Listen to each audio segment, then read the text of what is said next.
Irmãos, nós estamos nessa pequena série de mensagens, caminhando na bondade de Deus. Nós estamos interrompendo essa série hoje.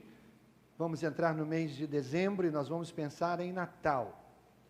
Mas essa série é inspirada no Salmo 23, inspirada em todo o Salmo 23, e dele nós podemos extrair lições magníficas sobre a bondade de Deus e como a bondade de Deus se manifesta na minha vida, na sua vida, e o que ela produz na nossa vida. Pensando nesse tema, baseado no Salmo 23, nós poderíamos falar por algumas semanas a mais, extraindo lições para a nossa vida. Então, o que nós vamos fazer? Hoje nós interrompemos com a quarta mensagem, essa pequena série, e no ano que vem nós vamos reorganizar a nossa agenda para termos um tempo para voltar a pensar na bondade de Deus e como ela influencia a nossa vida. Nós vimos, primeiro domingo de novembro, nós falamos sobre a bondade de Deus de uma maneira geral. Quando você não reconhece que Deus é bom para você, você começa a tomar decisões equivocadas na sua vida, você comanda a sua vida de uma maneira errada, desequilibrada, fora da bênção de Deus, e você perde a bênção de Deus. A bondade de Deus, quando você reconhece que Deus é bom e Deus faz coisas boas na sua vida, e você vive na dependência da bondade de Deus, isso muda toda a sua perspectiva de vida. Foi isso que nós vimos na primeira semana. Na segunda semana, nós entramos no Salmo 23, e nós vimos que o Senhor é o meu pastor, de nada eu terei falta, de nada eu terei falta. Nós falamos sobre o problema da preocupação. Por que se preocupar? Deus não quer que você tenha nenhuma preocupação. Por quê? Porque Ele já prometeu suprir todas as suas necessidades. Nós sempre frisamos, Deus não nos prometeu suprir as nossas vaidades. Deus também não prometeu suprir ou nos dar tudo aquilo que a gente quer. Na verdade, a providência de Deus é sobre as nossas necessidades, aquilo que você precisa, suas necessidades, Deus vai suprir. Por quê? Porque Deus é bom, porque Deus cuida de nós, Deus é o supremo pastor. Na terceira semana, semana passada, nós vimos que Deus nos oferece descanso. O Senhor é o meu pastor, nada me faltará. Ele me conduz a águas tranquilas. Nós vimos que Deus nos faz descansar. E nós vimos na semana passada que por sua bondade, porque Deus é bom para cada um de nós, Deus nos oferece descanso, refrigério, descanso. Alguns momentos da vida, a coisa mais espiritual que você precisa fazer por você mesmo é tirar um tempo de descanso. Foi isso que aprendemos semana passada. A importância do sétimo dia, do dia do descanso, de como renovar as nossas emoções, como recarregar as nossas forças físicas, como renovar as nossas forças espirituais. O descanso é importante e muitas vezes o Salmo 23 nos diz isso. Deus nos obriga a descansar. E aí nós, como filhos de Deus, precisamos entender esse contexto do descanso na nossa vida. Hoje nós vamos entrar no terceiro versículo. O Salmo 23 diz assim: o Senhor é o meu pastor, de nada terei falta, na Nova Versão Internacional. Em verdes pastagens me faz repousar e me conduz a águas tranquilas. E o versículo 3 diz assim: restaura o meu vigor. Hoje nós vamos olhar para como Deus restaura a nossa alma. Como Deus nos restaura. Se vamos falar de restauração, se vamos falar de renovação, se vamos falar de refrigério para a nossa alma, nós precisamos entender que a nossa alma pode ser danificada, machucada.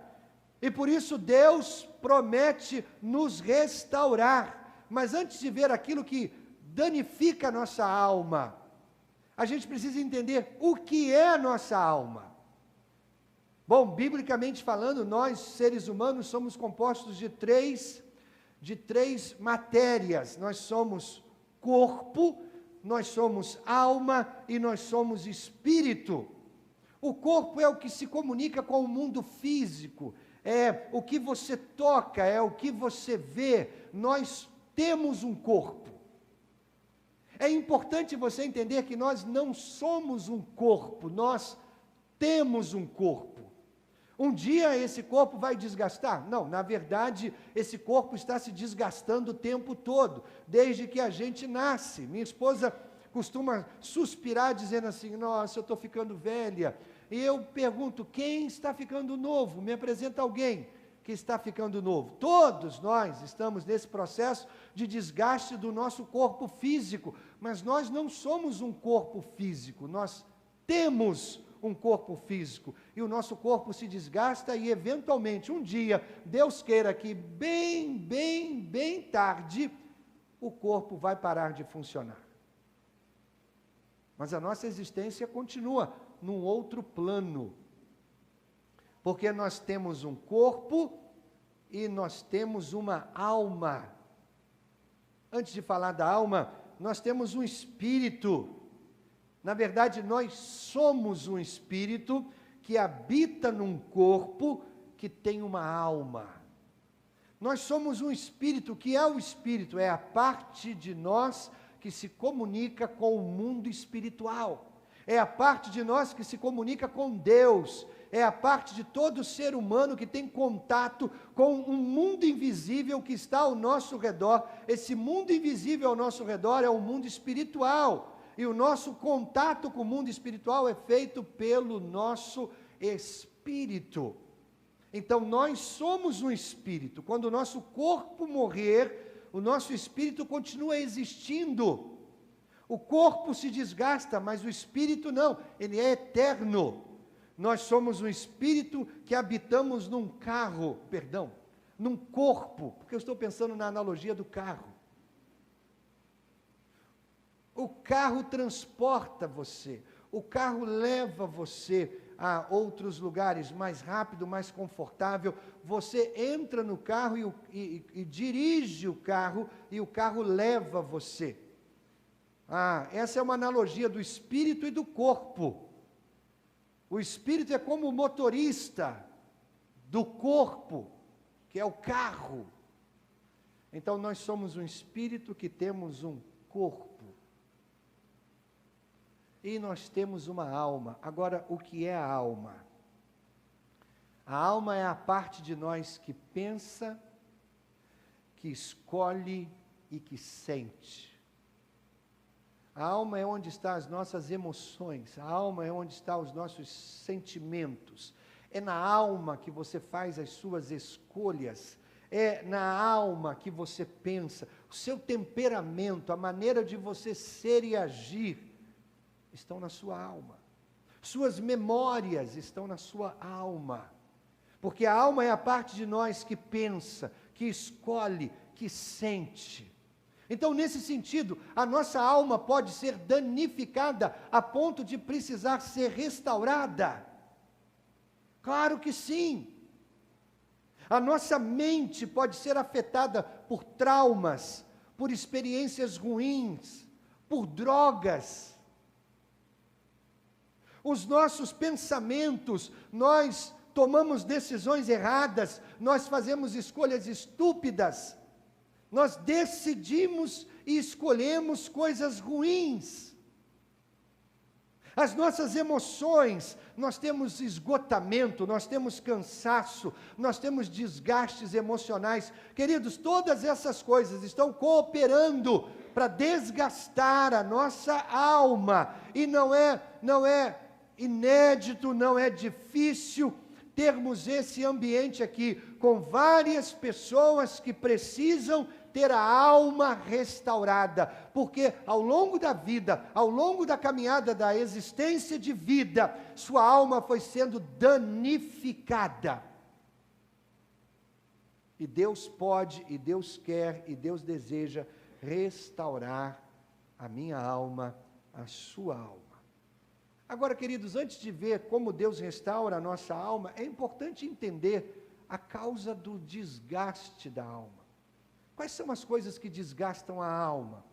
Quais são as coisas que trabalham danificando a nossa alma? A pergunta é: o que prejudica a minha alma?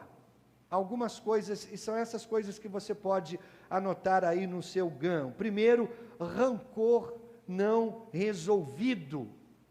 O que prejudica a minha alma, rancor não resolvido. Rancores, meus queridos, se refere à amargura, ressentimento. Rancores se referem a coisas que pessoas fizeram por você ou para você e que magoaram você. Isso transtorna a sua alma, isso prejudica a sua alma, isso cansa a sua alma. Rancores não resolvidos. Coisas que as pessoas fizeram e magoaram profundamente você. Ora, queridos, nós vivemos num mundo ruim, num mundo mau, e frequentemente nós somos magoados. Somos magoados, às vezes acidentalmente. Pessoas nos ferem acidentalmente. Não era a intenção delas, não foi a escolha delas, não foi o desejo delas, mas elas pisaram no nosso pé. Elas disseram coisas, elas fizeram coisas acidentalmente que nos magoam. Nós também somos feridos, nós também somos magoados de propósito. Existem pessoas nesse mundo que não gostam de nós, pessoas nesse mundo que desejam nos prejudicar, e elas nos prejudicam de maneira não acidental, mas de maneira proposital. Elas escolheram palavras, elas escolheram ações, e elas praticaram coisas que magoaram você, que feriram você, que provocaram no seu coração um rancor. Isso não está resolvido. Enquanto isso não for resolvido, o seu coração, a sua alma se desgasta. Nós somos feridos acidentalmente, nós somos feridos propositadamente, e nós somos feridos e sofremos de rancor, porque esse mundo é um mundo ruim, a vida é injusta. E porque vivemos num mundo ruim, e porque a vida é injusta, nós seremos magoados. Agora, querido, veja bem, você pode pensar num sem fim de causas para as suas mágoas e para os seus rancores não resolvidos. Ok, mas o que mais interessa não é o fato de nós sermos feridos, ou de você estar ferido. O que mais interessa, na verdade, é como você lida com as suas feridas. Porque, querido, se a mágoa, o rancor, o ressentimento vem na nossa vida de maneira acidental, de maneira proposital, ou simplesmente porque a vida é injusta, isso significa que sofrer rancores e passar por ressentimentos e ficar magoado não é uma questão de se acontecer, vai acontecer. É uma questão de quando acontecer. Quando acontecer, de você ser magoado, de você estar com algum tipo de rancor no seu coração, o que você faz a respeito? O que você faz a respeito? Como você lida com os seus rancores? Como você lida com as suas mágoas? Como você lida com os seus ressentimentos? Existem algumas maneiras, eu diria, maneiras erradas da gente lidar com os nossos ressentimentos, com os nossos rancores. Uma delas é você se ressente. Se ressentir é sentir profundamente. Se ressentir é trazer esse peso sobre você. Se ressentir é guardar. Se ressentir é abrigar no seu coração o rancor, a mágoa. É permitir, como a Bíblia diz, que a mágoa crie raiz no seu coração. Você se ressente. Alguém disse algo, alguém fez algo contra você, e aquilo está na sua mente, aquilo está no seu coração, aquilo está na sua alma, e você permite que aquilo vá azedando dentro de você. E aquilo vai crescendo e tomando proporções incontroláveis dentro de você. Eventualmente, quem age dessa maneira, quem lida com os rancores dessa maneira, se torna uma pessoa iracunda, belicosa, sedenta por vingança, porque ela está ressentida, alma danificada por causa do ressentimento. Outras pessoas não lidam com os rancores apenas se ressentindo, elas lidam com o rancor buscando vingança, esperando o tempo todo uma oportunidade de dizer de volta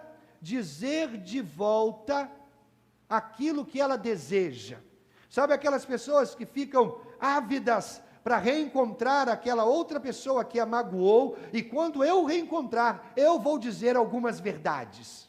Eu estou me preparando para revidar. Por quê? Porque elas estão buscando vingança. Vingança. Querido, o rancor é inútil. Inútil. Você guarda rancores? Quando você guarda um rancor no seu coração, é como você tomar veneno e esperar que a outra pessoa morra. O rancor é isso. É você tomar o veneno e esperar que outra pessoa morra. O rancor é absolutamente inútil. A palavra de Deus diz lá em Jó capítulo 5, versículo 2, ficar desgostoso e amargurado é loucura, é falta de juízo, leva à morte. Ainda em Jó, no capítulo 18, versículo 4, com a sua raiva, você está se ferindo. Você entende? Rancor, como eu já disse, é tomar veneno e esperar que o outro morra. O rancor não vai matar o outro, o rancor vai matar você. De todas as maneiras possíveis, o rancor é inútil, o ressentimento é inútil, ele só vai provocar desgaste na sua alma, sofrimento no seu coração. Não guarde isso. Aí você diz assim: pastor, o senhor não sabe o que eles fizeram contra mim? Você não sabe como eles me magoaram? Você não sabe como eles prejudicaram a minha vida? Você não sabe quanto eles foram ruins, quanto eles foram intencionalmente maus contra mim. Ok, querido, eu não sei, mas uma coisa eu sei, que com a sua raiva você está só se ferindo. Querido, acredite, talvez não nessa vida, mas acredite, na outra vida, um dia no futuro, a Bíblia diz, Deus irá julgar todas as pessoas. Não queira você ser o juiz, não queira você trazer o juízo sobre a vida de outras pessoas, deixa que Deus cuide disso. Nem peça que Deus faça vingança pelos atos ruins que as pessoas fizeram a você, não alimente isso. Um dia Deus vai julgar a terra, e Deus vai fazer a justiça dele. Sabe qual é o melhor? Quando você é magoado, quando você está ressentido, a melhor coisa é deixar ir. Deixar ir. Abrir mão. Abandonar. Sabe como? Eu deixo para lá. Eu deixo ir. O que prejudica a nossa alma? Rancor não resolvido. Segundo, o que prejudica a nossa alma a ponto de Deus desejar restaurar a nossa alma? Culpa não confessada. Querido, se o rancor se refere ao que de ruim as pessoas fizeram a você, a culpa se refere às coisas ruins que você faz às outras pessoas. Entende? O rancor vem quando alguém faz algo ruim contra você. A culpa vem quando você faz algo ruim contra outras pessoas, inclusive contra Deus. Quando nós erramos, quando nós falhamos, quando nós cometemos erros, nós estamos sujeitos à culpa, e a culpa não confessada prejudica a nossa alma. A culpa vai roubar a sua paz mais do que qualquer outra coisa. Paul Tournier escreveu um livro só falando dos prejuízos da culpa. E ele fala como a culpa ocupa um lugar na nossa vida, em oposição à culpa, Paul Tournier fala da graça de Deus. Se a culpa é a coisa que mais destrói a nossa paz, a graça de Deus é capaz de restaurar a nossa paz. Querido, a culpa vai roubar a sua paz mais do que qualquer outra coisa. E vai danificar a sua alma. Deus não quer que você ande por aí carregando um peso de culpa sobre os seus ombros. Veja bem, Deus não quer que você se torne um cínico. O cínico é aquele que vive no erro, vive errando e está tudo bem. Não é isso. Deus quer que você reconheça os seus erros, a sua culpa, as suas falhas, mas Ele não quer que você ande por aí carregando esse fardo enorme sobre os seus ombros. A Bíblia nos ensina no Salmo 38, estou me afogando nos meus pecados. Eles são como uma carga pesada demais para mim. Estou muito abatido e encurvado e choro o dia todo. O que é isso? É uma pessoa culpada. Ela olha para os seus erros, ela olha para as suas falhas, ela olha para os seus tropeços, e isso a sufoca, sufocamento provocado por culpa. Todos nós, numa certa medida, carregamos sobre nossos ombros um fardo de culpa, todos nós. Por quê, irmãos? Porque todos nós cometemos erros, porque todos nós somos feitos do mesmo material que todo ser humano é feito, todos nós somos feitos de carne e osso, e pelo simples fato de sermos feitos de carne e osso, todos nós vamos cometer erros, e quando nós erramos, a culpa vem sobre os nossos ombros. Nós somos imperfeitos. Nós erramos porque também nós somos egoístas. Nós queremos a coisa do nosso jeito. Por que casais casados se brigam, se desentendem? Porque eu quero do jeito que eu quero, na hora que eu quero, da maneira que eu quero, e eu quero. Eu sou egoísta. E ela diz, ok, você quer assim, mas eu quero de outra maneira, eu quero porque quero do jeito que eu quero, na hora que eu quero como eu quero. E nós somos egoístas e nós batemos de frente um com o outro, e porque nós somos egoístas, nós cometemos coisas ruins. Quantas vezes você alterou a voz e falou coisas que não deveria ter falado, e depois você pensou, meu Deus, por que eu falei aquilo? Porque nós somos imperfeitos, porque nós somos egoístas. Provérbios no capítulo 20 diz assim, o Senhor deu aos seres humanos inteligência e consciência, ninguém pode se esconder de si mesmo. Ninguém pode se esconder de si mesmo se refere à culpa. A culpa vem porque nós reconhecemos que nós erramos. Agora, irmãos, se todos nós temos uma certa quantia de culpa sobre nossos ombros, como nós tratamos a culpa? Existem algumas maneiras erradas com as quais nós lidamos com a culpa. A primeira delas é negar a culpa. Negar a culpa. Não, está tudo bem. Eu cometi erro? De jeito nenhum. Eu fiz o que tinha que fazer. Começa a negar a culpa. Não me sinto culpado. Eu não estou arrependido. Eu fiz e faria de novo. E ele vai sufocando a culpa, ele vai negando a culpa, ele vai escondendo a culpa, até que ele acredite que realmente não tem culpa nenhuma, mas a culpa está lá dentro, trabalhando, fervendo, apodrecendo por dentro dele. Negar a culpa não é uma boa maneira de tratar a culpa. Segundo, a pessoa minimiza a culpa. Ela diz assim, foi um pequeno erro, foi um pecadinho à toa, não é tão ruim assim. Não é? Está todo mundo fazendo, por que eu não vou fazer? Ela minimiza, ela diminui a culpa. Terceira maneira de tratar a culpa, ela racionaliza. Ela começa a dizer assim, bom, no passado isso era errado, hoje não. Gente, nós estamos no século 21, a gente não pode viver como as pessoas da Bíblia viviam, e ela vai racionalizando as suas culpas, os seus erros, as suas falhas. Ela nega, ela minimiza, ela racionaliza, e ela também faz um acordo.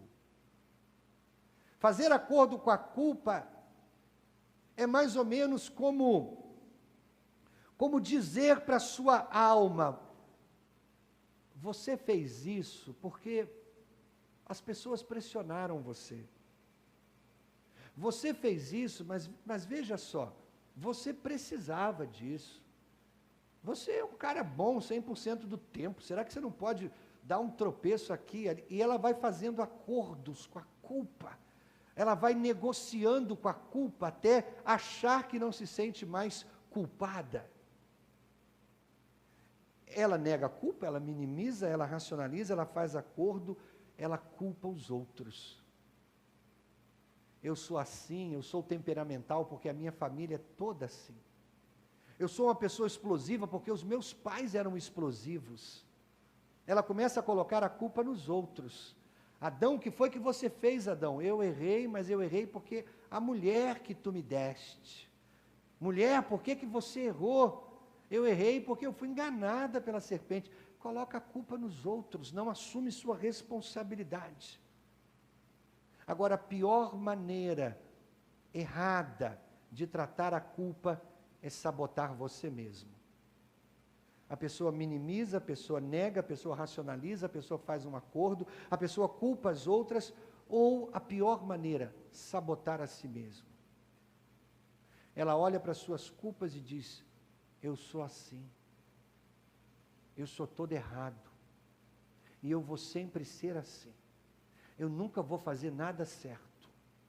E ela sabota todas as suas conquistas, as pequenas conquistas que ela tem na vida, que ela consegue ter na vida, ela diz: não, isso não é para mim.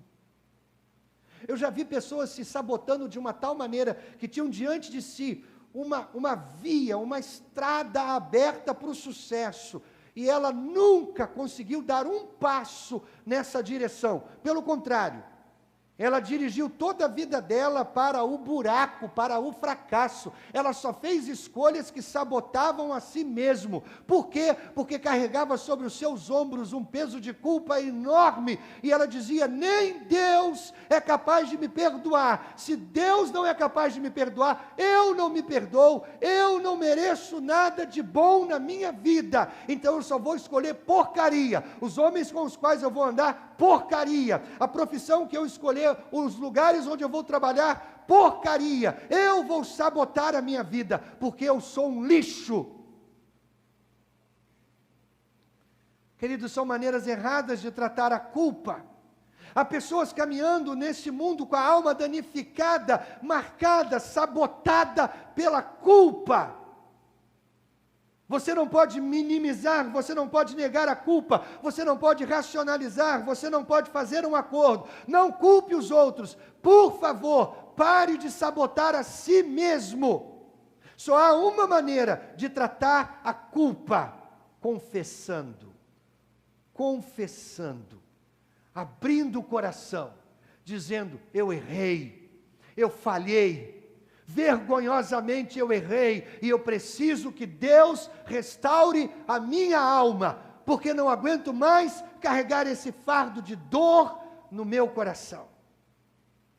Porque a nossa alma é danificada, irmãos, por causa de rancores não resolvidos, por causa de culpa não confessada e por causa de dor não processada. Você terá perdas nessa vida. É inevitável ter perdas na vida. Por quê, irmãos? Porque aqui não é o céu, aqui é a terra.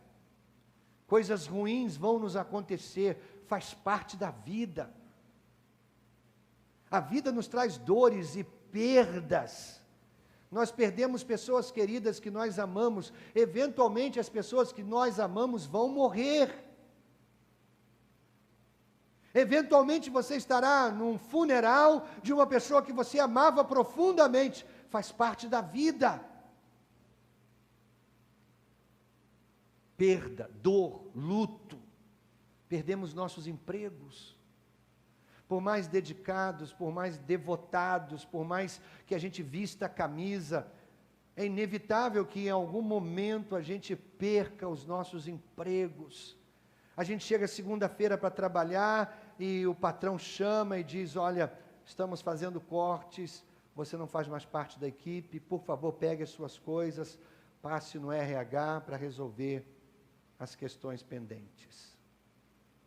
Isso traz dor, luto para o nosso coração. Nós não somos aprovados em concursos. Eu lembro quando eu tinha 18 anos, eu me preparei um ano inteiro, eu estudei, eu me dediquei, os finais de semana, eu entrei de cabeça, porque aquele era o concurso da minha vida. Eu achava isso vai definir o meu futuro, então eu preciso me dedicar o máximo. E eu entrei de cabeça, e o resultado final, reprovado. Dor, luto, perda. Um dia você perde a saúde, está tudo bem, você sente uma pequena dor, vai ao médico, os exames são feitos, e o resultado final, você tem câncer. E você diz: como assim? Eu sou um crente dedicado, eu sou um pai amoroso, eu sou um bom trabalhador, eu fiz tudo de bom, e agora eu tenho câncer. Dor, perda, luto, isso danifica, isso prejudica a nossa alma. Você percebe que o casamento não vai bem, o outro se desinteressa de você, e vocês vão se distanciando, e um dia estão tão distantes que um tem a coragem de dizer para o outro: não dá mais. O sonho de uma família, o sonho de um casamento desmoronou. Dor, perda, luto. Mas o luto não é ruim. Se você atravessar os estágios do luto de maneira consciente, corajosa, o luto pode ajudar você a processar a dor. O problema não é o luto, o problema é quando a dor não passa, quando ela persiste. E quando ela persiste, ela danifica a nossa alma. O Salmo 31, versículo 9 diz assim: o Senhor Deus, ó Senhor Deus, tem compaixão de mim, pois estou aflito, meus olhos estão cansados de tanto chorar, estou esgotado de corpo e alma. Meu querido, desde que Deus é bom, e a gente está estudando sobre a bondade de Deus, desde que Deus é bom, Deus deseja lhe restaurar a alma. Deus é bom e Deus não pode fazer mal a você, absolutamente. Deus só pode fazer o bem. Deus só deseja o seu bem. Então nós vimos que 3 coisas danificam a nossa alma: o rancor não resolvido, a culpa não confessada, a dor não processada. A questão agora é como Jesus, o bom pastor, restaura as nossas almas. Ele faz 3 coisas. 3 coisas que se referem aos 3 prejuízos à nossa alma: rancor, dor, perda, mágoas. Ele sabe lidar com tudo isso. Então, como Jesus restaura as nossas almas? Então, quando somos magoados, quando eu sou magoado, Jesus transforma minhas mágoas em santidade. Isso é lindo. Jesus transforma minhas mágoas em santidade. Queridos, Deus é especialista em tirar o bem até de coisas ruins. Deus é especialista. Me faz lembrar aquela irmãzinha, todo mundo na igreja, para ela, era bom. Todo mundo era bom. Fulano de tal é maravilhoso, que adolescente comprometido, que menino doce, como foi bem educado. E fulano de tal, nossa, fulano de tal, que senhora boníssima, não é? Como ela é prendada, quantas qualidades que ela tem. Uma esposa exemplar, todo mundo para ela era bom. Um dia perguntaram para ela: e o diabo? Ela pensou e disse: rapazinho trabalhador, o diabo. Queridos, Deus é especialista em tirar o bem até de coisas ruins.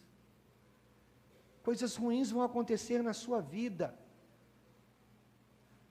Pessoas vão magoar você, pessoas vão pisar no seu calo, pessoas vão implicar com você, pessoas vão perseguir você, mas acredite, Deus é bom, e sendo bom, Ele vai tirar o bem até da mágoa, do rancor.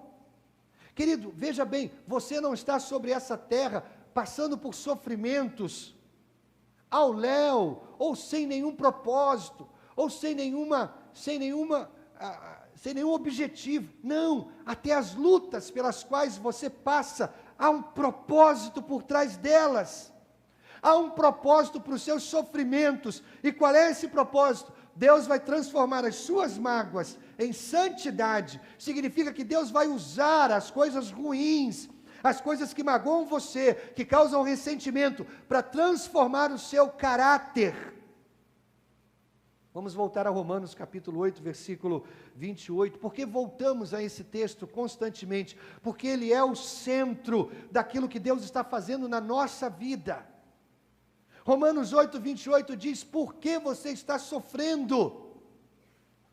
Ele diz assim: sabemos que Deus age em, veja bem, veja a palavrinha em significa dentro, e ela é importante demais para a nossa fé. Quando você está passando por sofrimentos, quando você está passando por lutas, acredite, querido, Deus não se ausentou, Deus não cochilou, Deus não fechou os olhos. Suas lutas não são aqueles momentos em que Deus olhou para o lado e aí aconteceu alguma coisa ruim a você, e aí quando Deus volta, olha, ih, caramba! Não!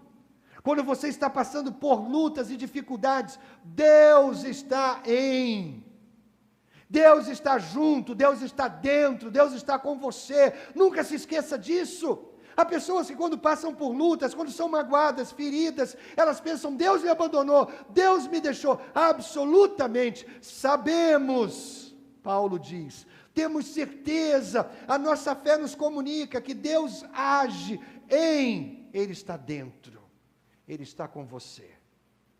Você olha para o céu nas horas da sua luta, e do céu Deus está esticando o braço dele, a mão dele, com um soquinho fechado para você socar, e Ele vai falar: estamos junto. Estamos junto. Como seria bom que você tivesse essa certeza no seu coração. Deus age em. Mas o texto continua: Ele age em todas as coisas. Todas as coisas significam coisas boas, coisas ruins.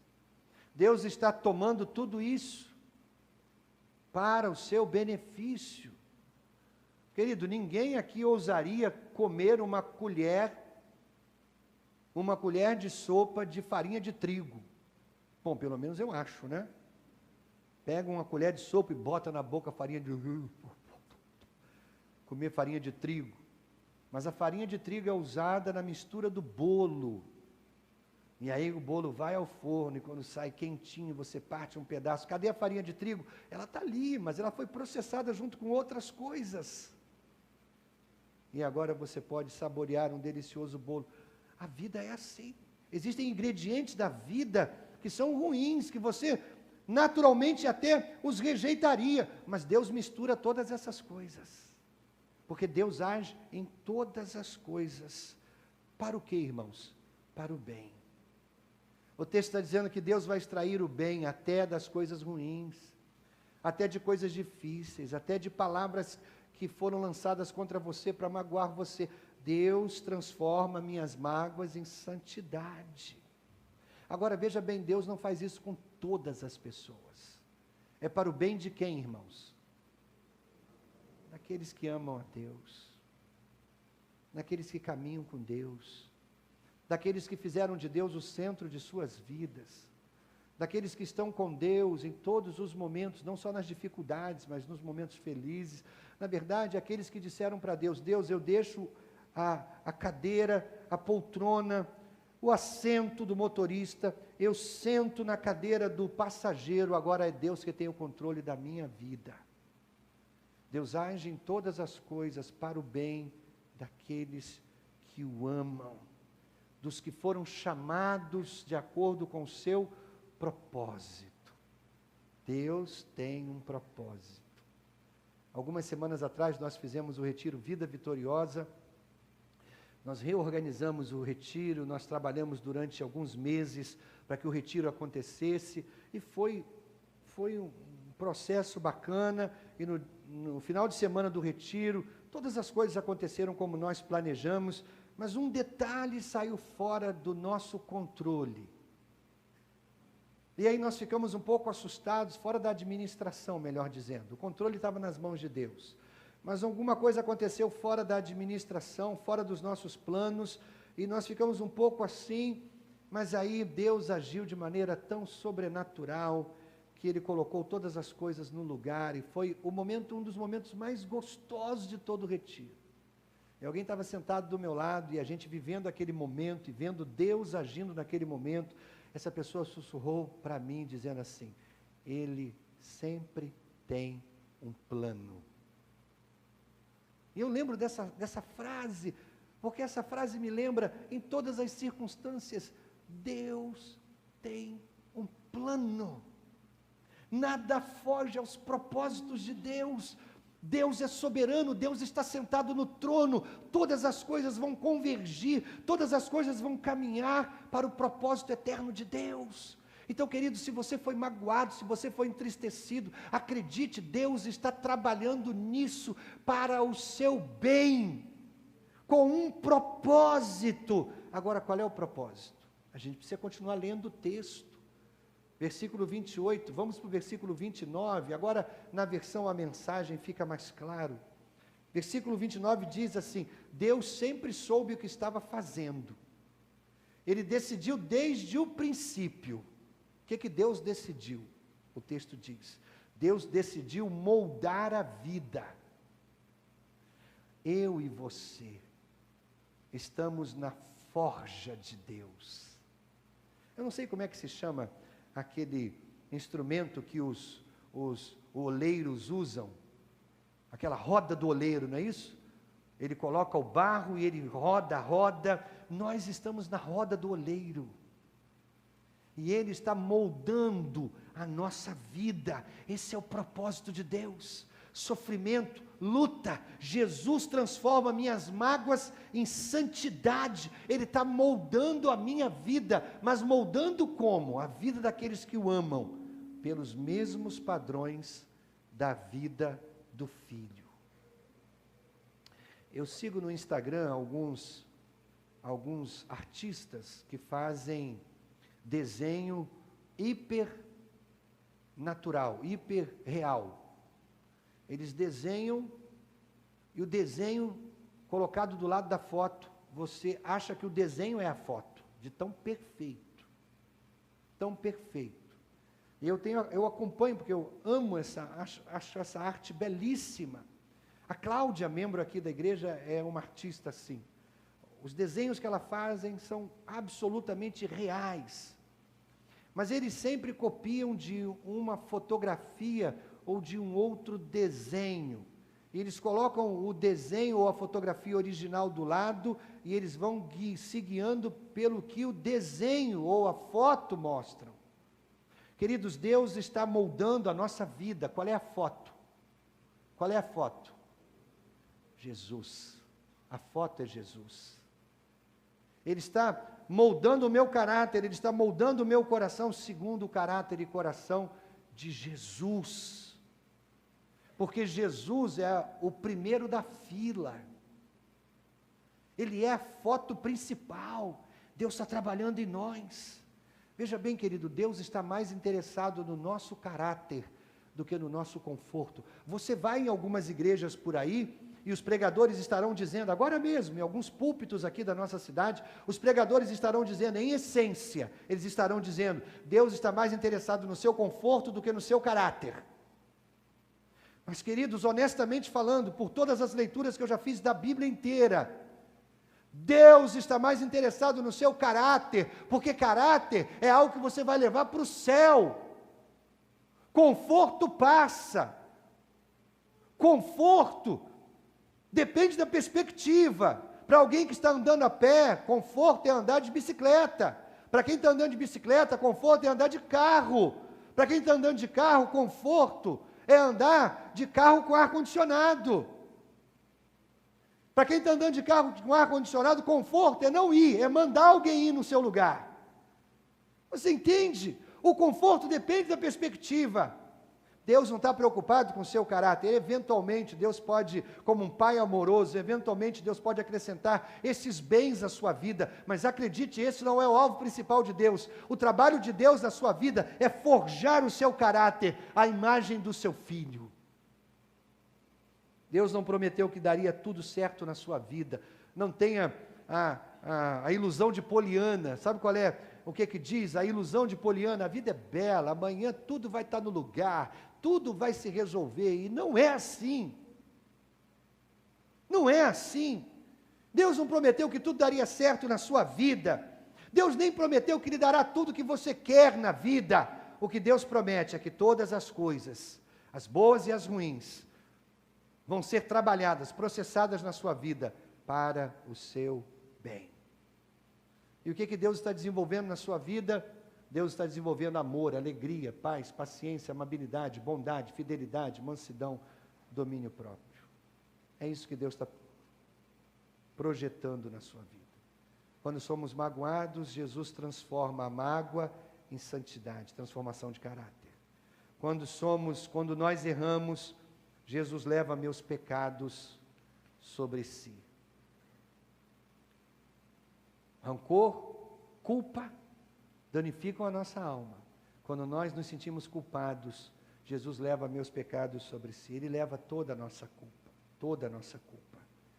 Isaías 53, esse texto foi escrito 700 anos antes de Jesus. Mas o profeta já falava de Jesus, ele dizia assim: Ele, Jesus, estava sofrendo por causa dos nossos pecados. Estava sendo castigado por causa das nossas maldades. Nós somos curados pelo castigo que Ele sofreu. Somos sarados pelos ferimentos que Ele recebeu. Todos nós, diz o texto, éramos como ovelhas que haviam se perdido. Cada um de nós o seguia. Cada um de nós seguia o seu próprio caminho, mas o Senhor castigou o seu servo, fez com que ele sofresse o castigo que nós merecíamos. Fomos nós que erramos, mas o Evangelho de Jesus Cristo é Ele se colocando em nosso lugar para pagar pela nossa culpa. 700 anos de Jesus vir a essa terra, um profeta se levanta e descreve exatamente o que Jesus faria na cruz, por causa dos meus erros, por causa dos seus erros. Quando a gente assiste peças teatrais, filmes que retratam o sofrimento de Jesus na cruz, a gente precisa entender que foi por nós. Foi por nós.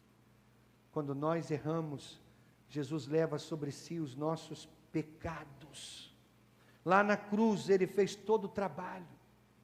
Quando Jesus estava na cruz, uma das suas últimas palavras é: está consumado, está feito. Essa palavra está consumado, está feito, significa que você não precisa mais fazer nada por causa das suas culpas. Jesus não dirá para você: olha, meu filho, você me aceita como Senhor da sua vida, e aqui tem uma lista de 100 coisas que você deve fazer. Está consumado.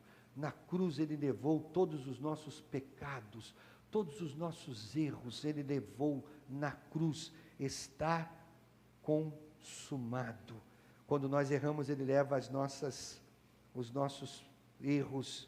Quando nós experimentamos dor e perda, Jesus sente a minha dor e cura o meu coração.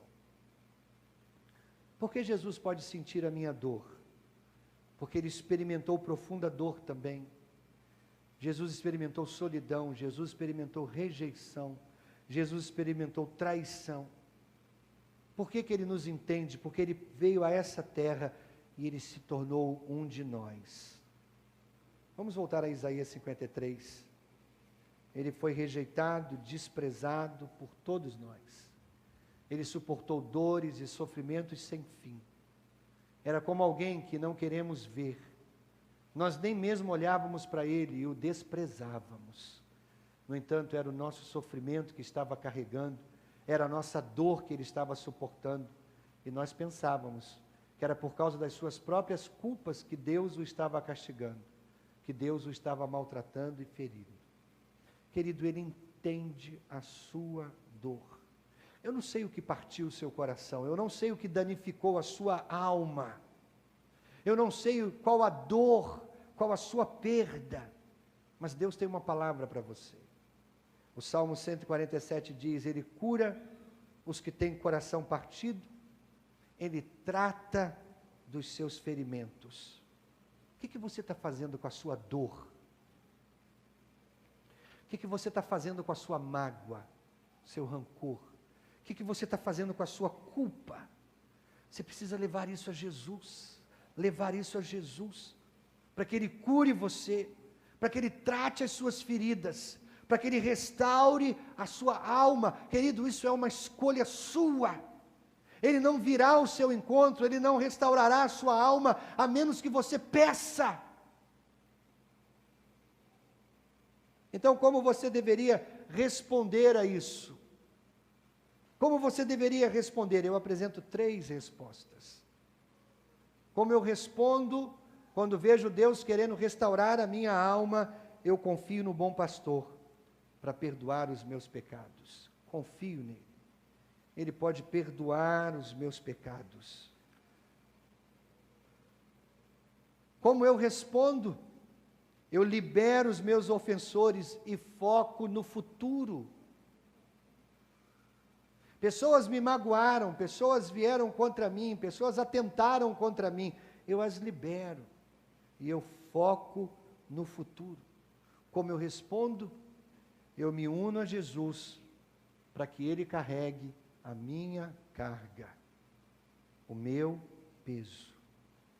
Deus nunca pretendeu que você passasse a vida inteira carregando um fardo de culpa, de dor, de rancor, de mágoa. Deus nunca planejou que você vivesse essa vida inteira debaixo de problemas, de estresse, de desgaste na alma, situações ruins. Deus não planejou isso. Então você precisa dizer a Deus: Deus, eu estou me unindo a Ti. Sozinho eu não consigo, sozinho eu não vou carregar essas cargas. Eu estou me unindo a Ti. Minha vida agora é Tua, minha vida agora está em Tuas mãos. Eu me uno a Ti, para que o Senhor carregue a minha carga. Semana passada nós terminamos com Mateus capítulo 11, e eu volto a esse capítulo, porque Jesus nos oferece um convite tão lindo. Ele diz: venham a mim, todos que estão cansados de carregar as suas pesadas cargas, eu lhes darei descanso. Sejam meus seguidores, aprendam comigo, porque sou bondoso, tenho um coração humilde, e vocês encontrarão descanso. Os deveres que eu exijo de vocês são fáceis, e a carga que eu ponho sobre vocês é leve. Mas uma promessa de Deus para você, eu termino com ela: quando você atravessar águas profundas, eu estarei ao seu lado, diz o Senhor. Você não se afogará. Quando passar pelo meio do fogo, as chamas não o queimarão. Isso é promessa de Deus para a sua vida. Curve a sua cabeça, feche seus olhos. Talvez você precise de um tempo de oração. Talvez você precise colocar o seu coração no altar de Deus.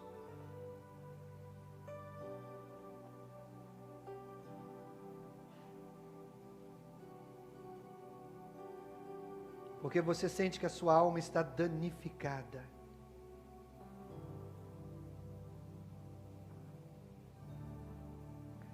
E você precisa muito que o Senhor restaure a sua alma. O que pode danificar a sua alma? Rancor, culpa,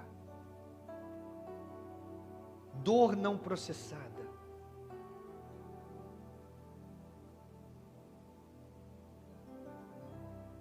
Você gostaria que Deus restaurasse a sua alma? Fica de pé aí no seu lugar, vamos orar juntos. Alguma coisa que você queira colocar no altar de Deus. Isso, fica de pé no seu lugar. Lá na galeria também, se você quiser, alguma coisa como uma espinha de peixe travada na garganta, está doendo, aquela dor aguda lá no fundo, você tenta esconder, mas está doendo. Você precisa dizer para Deus: Deus, restaura minha alma. Então aí onde você estiver, fica de pé, vamos orar juntos, como essas pessoas já estão fazendo.